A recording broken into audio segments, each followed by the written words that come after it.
दुई साही भितरे सीमा विवाद जोगु बंद होगला 200 वर्षर परंपरा। परजंग थाना चिंगड़ा गांव में 10 दोल यात्रा को बंद कर प्रशासन। गांव में 163 धारा जारी कर सारा गां एवं सुनसान रही।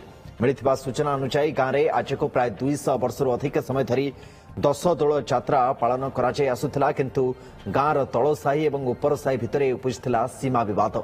तेणु कौन अप्रीतिकर परिस्थिति को एड़ाइवा जाई गांव में प्रशासन तरफ 163 धारा जारी कर सहित गांव को जगी बसी पुलिस फोर्स। एभली कि गांव में दोल गोविंद घर को घर बुली सरलबणी भोग खाइबा उपरे भी रोक लगाई देछि प्रशासन।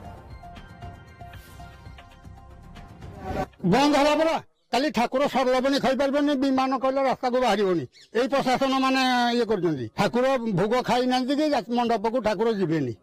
तहसीलदार सर सब सर बारंबार डाकिया सत्वे से आर दल जज बारंबार एकता करने बहुत थर कराला।